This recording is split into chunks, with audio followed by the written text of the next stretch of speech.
Prince William spent nearly 3 hours speaking live to millions of listeners across Britain.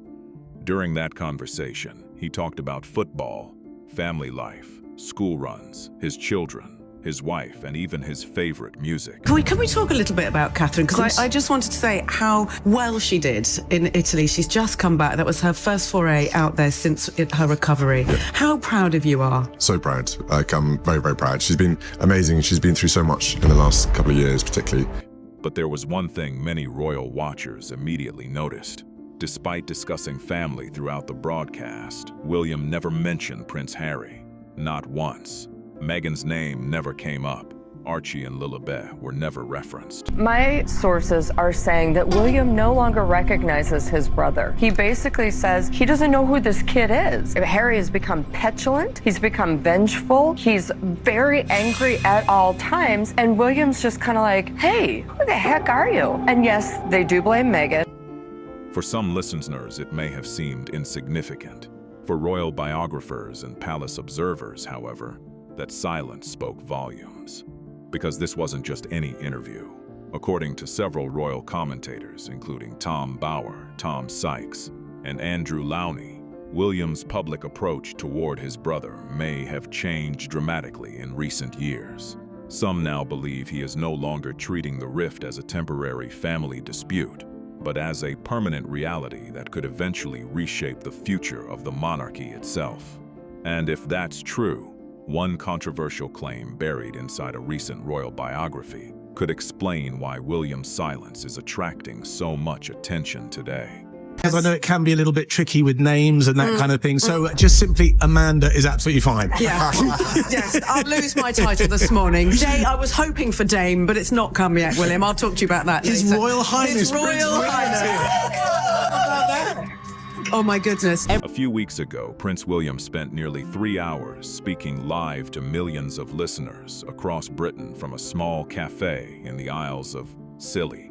He spoke live on the radio to around 4 million Heart Breakfast listeners across Britain during nearly 3 hours of casual conversation, football talk, and stories about Aston Villa. He mentioned only one family member who was no longer there, his grandmother, Queen Elizabeth II.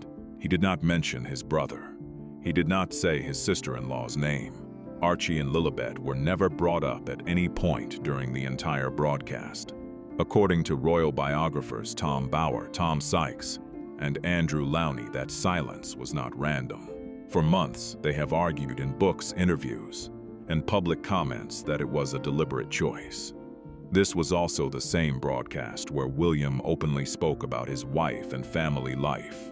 During the interview, he named all 3 of his children: George, now away at school; Charlotte, who is reportedly a huge Taylor Swift fan; Lua, who apparently leaves jam-covered fingerprints in the back of the family car.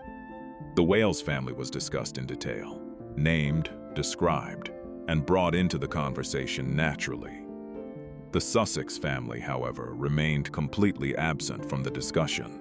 The contrast was impossible to miss. Yes. Good grippy cream. You can't beat clotted cream.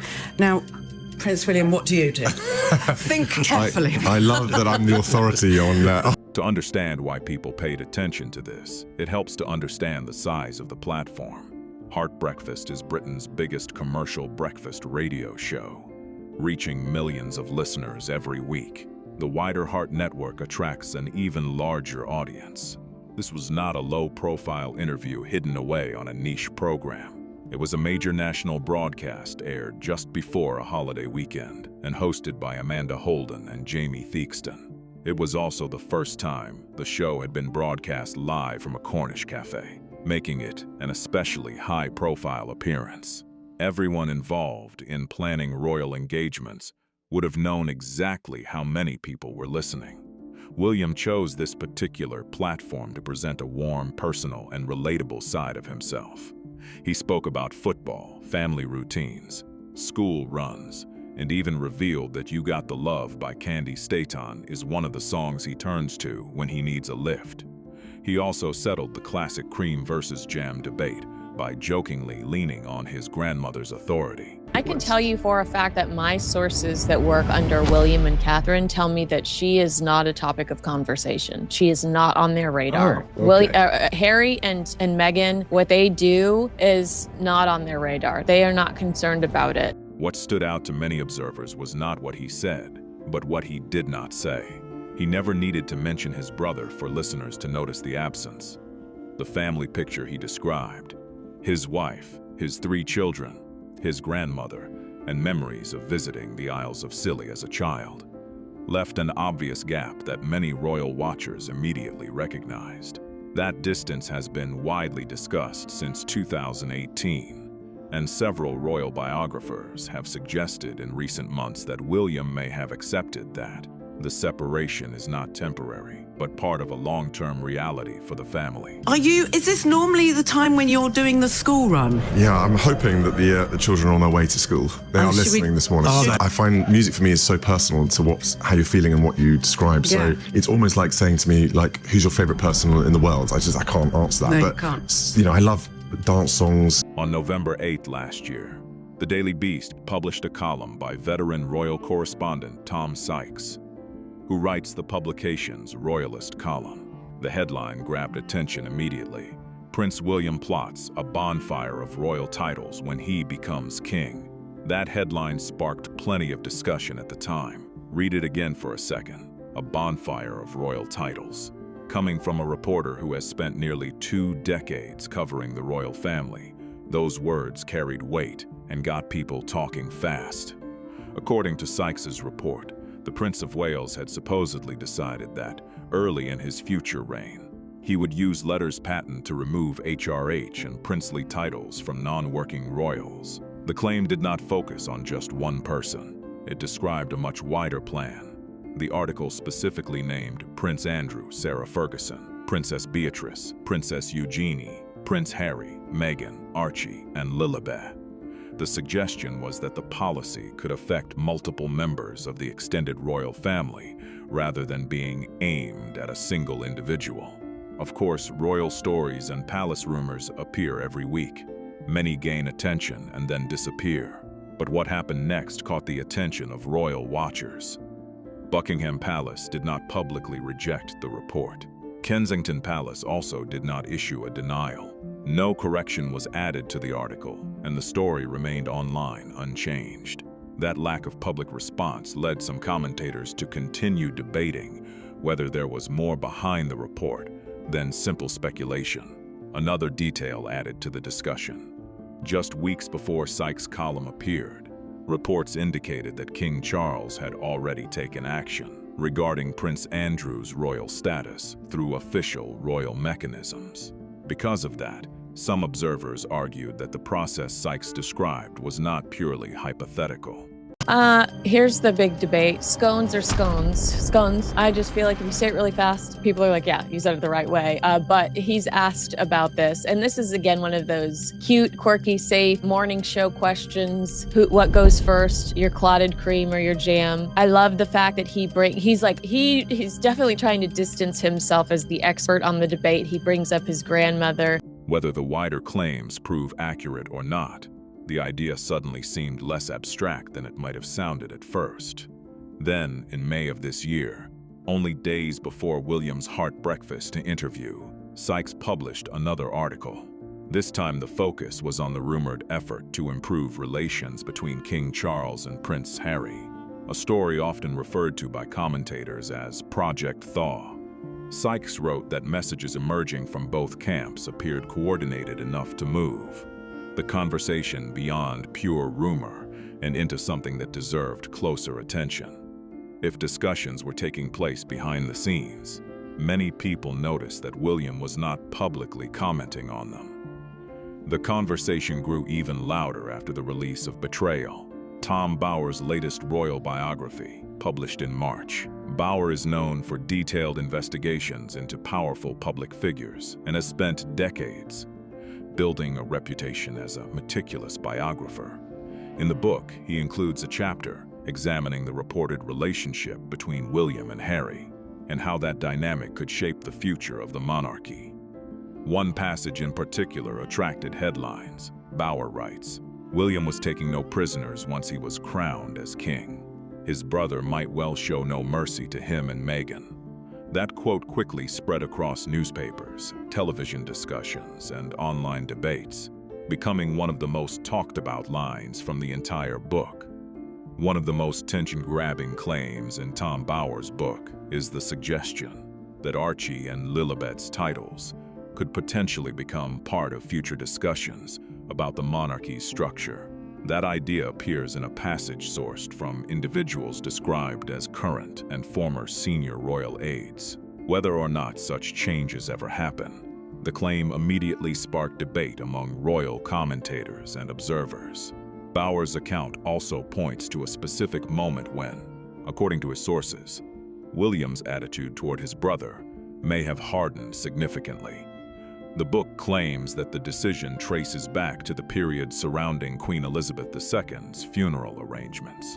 According to the narrative presented in Betrayal, tensions during those events became a major turning point in the relationship between the brothers. If accurate, the roots of today's royal divide stretch back several years rather than being a recent development. The book also discusses views reportedly held by senior figures within royal circles. One example involves Queen Camilla. Bauer attributes to a palace source the claim that Camilla believed Meghan had strongly influenced Harry's decisions and outlook. Those are the source's reported comments as presented in the book. Bauer's role is to document and report what his sources have told him. Since publication, the book has remained widely available and has generated extensive discussion among royal watchers and the media alike.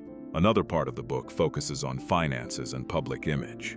Bauer writes, citing his sources, that maintaining a high-profile international lifestyle requires substantial resources. He argues that commercial partnerships, media deals, and public branding have become increasingly important factors in the Sussexes' post-royal life. In that context, royal titles are often viewed by commentators as more than ceremonial labels. They can also carry public recognition and brand value. That is why conversations about titles generate so much interest whenever they surface. The book suggests that some of the couple's business ventures have delivered mixed results. While several projects attracted major headlines and global attention, critics have argued that not every partnership developed as expected. Reports have frequently mentioned projects in development, while observers continue watching to see which ideas eventually reach production and which remain on the drawing board. That uncertainty has fueled ongoing speculation about the couple's long-term media strategy. The third biographer frequently mentioned in these discussions is Andrew Lowney. Unlike many royal commentators, disappointment has got to a point that he's almost resigned to their, shall we say, unroyal-like behaviour that they have displayed over the last several years. He sighs, he rolls his eyes. He's just fed up of it all. He really is. But I think William feels like much of the country does about them. But the difference is for Prince William is the danger that his brother Harry and his wife Meghan Markle present to him. Lowney has spent years focusing on lesser-known members of the royal family rather than only the most famous figures. His book entitled, published last year, centered largely on Prince Andrew, but also examined broader questions about the monarchy's future and succession plans. During promotional interviews, Lowney was asked directly what he believed William might do regarding Prince Andrew if he eventually became king. Lowney replied, "William will do it alone and probably get rid of Harry as well." That quote quickly drew attention because it suggested the possibility of multiple changes involving non-working royals rather than isolated decisions affecting only one person. In a later television interview, Lowney expanded on his views even further. He stated, "William's view is actually, we're becoming irrelevant. People are just laughing at us." In that quote, the "we" refers to the institution of the monarchy itself.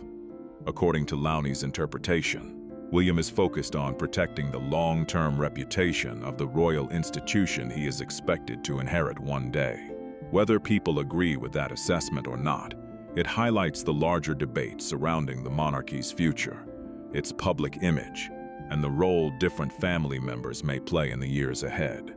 Sunday Times royal editor Roya Nikah, who is often viewed as one of the most well-connected royal journalists in Britain, offered an interesting assessment of Prince William during a Times radio discussion last year. Her description was striking because it focused less on public appearances and more on personality. Nikah said that William is someone who remembers past disagreements and takes relationships seriously. In her words, William is someone who does hold a grudge. He does choose sides. If someone picks the other side, he remembers that. Those comments immediately caught attention among royal watchers because they seemed to provide insight into how William approaches conflict and loyalty. Supporters and critics alike have pointed to several major flashpoints over the years. There was the Oprah interview. There were reports of disagreements before Harry and Meghan's wedding. There were stories about tensions within Kensington Palace and competing versions of events that later played out publicly. Whether every claim is accurate or not, those moments became part of a larger narrative surrounding the relationship between the two brothers. According to several royal biographers, these incidents did not simply fade away with time. Instead, they may have contributed to a growing distance that remains visible today. That is why some commentators focused so closely on William's recent heart breakfast appearance. It was not necessarily about what he said. It was about what was left unsaid. During a long and relaxed conversation, he spoke warmly about family life, football, childhood memories, and his late grandmother.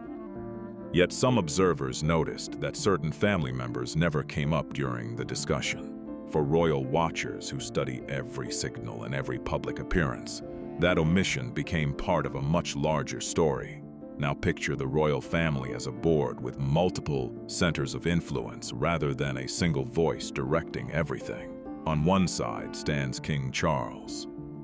Over the past year, several reports have suggested that the king has shown interest in easing tensions within the family. One widely reported example was a private meeting between Charles and Harry at Clarence House in September of last year. News reports described it as an important father-son conversation and one of their most significant meetings in a long time. Several journalists have also reported that senior palace aides have quietly explored ways to improve communication between family members. Among the names frequently mentioned is Theo Rycroft. So I'm really glad it went really well, and she wanted to go and do lots of research. She spends God knows how much time now looking through all the paperwork. She's a proper pro on early years, and so most evenings I'm fighting to get past in the bedroom all the paperwork that she's got lined up ready to read. So I'm so pleased it went well for her, and yeah, I think she came back buzzing. A respected diplomatic figure who has been linked by commentators to efforts aimed at reducing tensions. Reports have described him as playing a role in behind-the-scenes discussions intended to encourage dialogue rather than confrontation. Whether those efforts succeed remains an open question, but the reporting itself has fueled a speculation that reconciliation has at least been considered. Another detail attracted attention at the time. On the same day King Charles visited victims affected by an anti-Semitic attack, Prince Harry had an essay published addressing anti-Semitism and related concerns. Some commentators questioned whether the timing was coordinated. Reports stated that Harry's team denied any formal coordination, while noting that the article had already been submitted for publication days earlier. That explanation clarified part of the timeline, but did little to stop speculation among royal commentators who were already searching for signs of improved communication between the two camps. Taken together, these developments created an impression among some observers that Charles and his advisors were exploring ways to lower tensions. Whether intentional or coincidental, several public events seemed to point in a softer direction. Then attention shifted back to William. During the same period, William's public focus appeared to remain elsewhere. He attended engagements, supported Aston Villa, carried out royal duties, and participated in his widely discussed heart breakfast interview. Yet he did not publicly engage with reconciliation stories or comment on reports involving Harry. That contrast became another talking point among royal commentators who see Charles and William as approaching the situation differently. This is where the arguments from royal biographers such as Tom Bower, Tom Sykes, and Andrew Loney come back into the spotlight. Each writer has presented slightly different interpretations, but they share a common theme: the belief that William views the situation through a very different lens than those advocating reconciliation. Some biographers argue that William's priority is protecting the future structure and reputation of the monarchy, even if that means maintaining distance from certain family members. Others believe the reality is more complicated. Either way, the debate continues to grow. For longtime royal observers, the most important signals are often not dramatic announcements or official statements. They are the small details: a person who is not invited, a name that is not mentioned, a relationship that is not publicly acknowledged. The royal family has long been viewed as an institution that communicates through symbolism as much as through words, which is why so much attention is paid to seemingly minor moments. That is the argument many commentators made after William's radio appearance. They noted that he spoke affectionately about his wife, his children, his memories, and his late grandmother. Yet several relatives who frequently dominate royal headlines remained absent from the conversation. To some listeners, that meant very little. To others, it felt highly significant. Ultimately, there are different ways to interpret the same events. One view is that people are reading too much into a casual radio interview. Another is that public figures, especially senior royals, choose their words carefully and understand exactly what messages they are sending. On Wednesday night, of course, Aston Villa won the Europa League final, and it made me excited watching it, seeing how excited you were. Yeah, well, I try and remind myself that I am a football fan and I'm just going there to enjoy myself, but then I see the following day and I realize, actually, a lot of people are watching you. Stop doing that. The reason the debate continues is because both interpretations remain possible. What is clear is that every appearance, every comment, and every omission continues to be examined closely by those trying to understand the future direction of the royal family. So, we arrive at the final part of this story, and it is the part many royal watchers will likely keep thinking about for a long time.